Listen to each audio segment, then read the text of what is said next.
committee. And I give the call to the member for Fremantle. Mr. Speaker, on behalf of the Joint Standing Committee on Treaties, I present the following reports.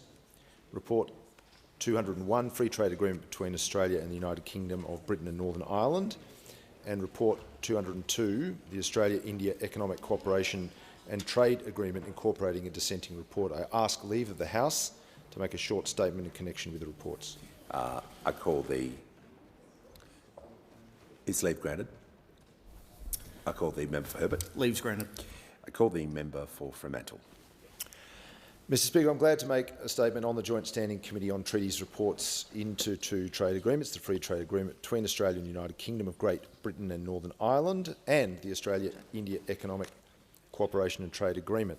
The agreement with the UK is a modern and comprehensive trade agreement that reflects the long-standing quality and depth of the political, cultural and economic relationship between Australia and the United Kingdom. The agreement's 32 chapters cover the full scope of trade and regulatory matters. It ventures into new areas but preserves at the same time policy and regulatory space for the parties in future, particularly in rapidly evolving sectors such as digital trade and financial services. It is the case that there remain some barriers to trade in goods, particularly quotas on red meat, but the fact is that upon entry into force, 99% of Australian goods exports by value would enter the UK without tariffs. The liberalisation of the rules for services and investment also have the potential to open new markets for Australian service suppliers. Speaker, as with other trade agreements considered by the committee in recent years, there was significant interest by stakeholders in the question of temporary foreign labour access arrangements, particularly provisions in the agreement relating to contractual service suppliers and the recognition of professional qualifications in sensitive areas like education. The committee believes there is value in tracking and assessing the outcomes with respect to temporary foreign labour access that have occurred under trade agreements settled in recent years. The committee will seek an opportunity to consider those data in 2023. Speaker, in comparison to the Free Trade Agreement with the UK, the Australia-India Economic Cooperation and Trade Agreement is less comprehensive in scope, reflecting the fact that it's an early harvest agreement made in advance of negotiations for a comprehensive economic cooperation agreement. It nevertheless establishes a framework for future liberalisation, market access and investment opportunities, as the member for Bruce is both aware of and welcomes, and it's the first such agreement that India has settled with a developed nation in 10 years, and that's quite a remarkable achievement.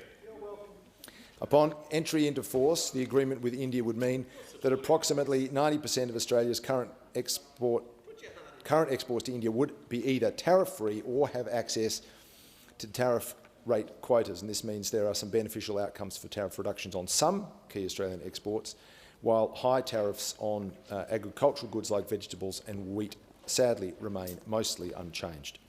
And the Australian Wine Industry Deputy Speaker has some justifiable disappointment with respect to the outcomes for their sector.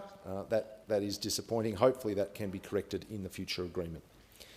In general, outcomes in services liberalisation, according to the Department of Foreign Affairs and Trade, are equivalent to the best commitments India has offered other trade partners, and the terms of the agreement protect what Australia has achieved in the sense that any further agreements India enters into, the terms of such agreements will need to be offered to Australia where they are better than what we have currently secured.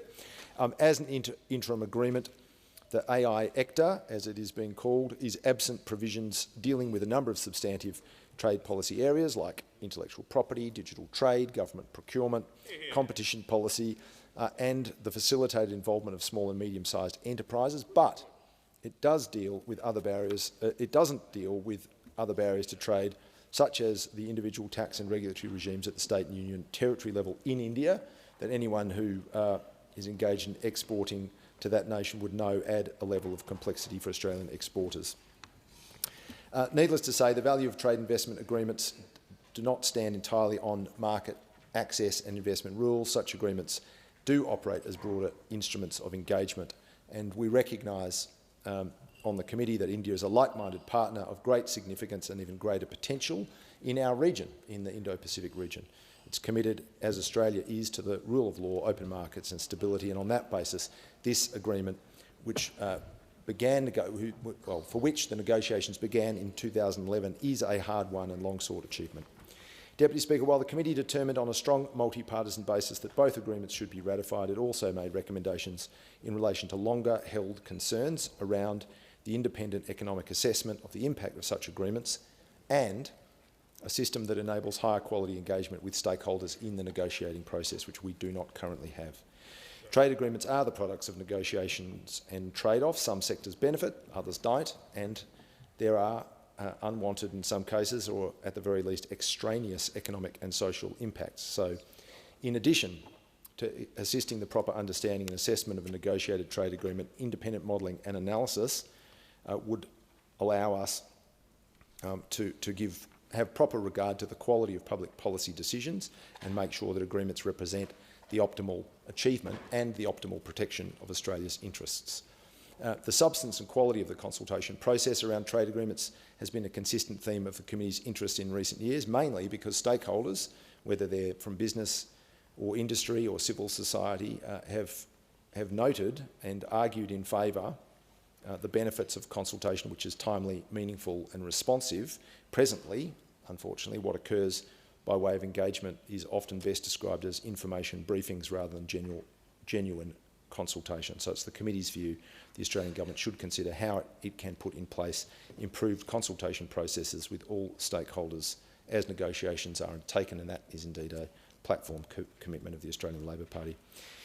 Deputy Speaker, finally, in both reports, the committee recommended the Australian government implement the recommendations of the J. Scott's Report 193, titled Strengthening the Trade Agreement and Treaty Making Process in Australia, as I said, in relation to greater consultation, transparency and on the question of independent modelling and analysis of trade agreements.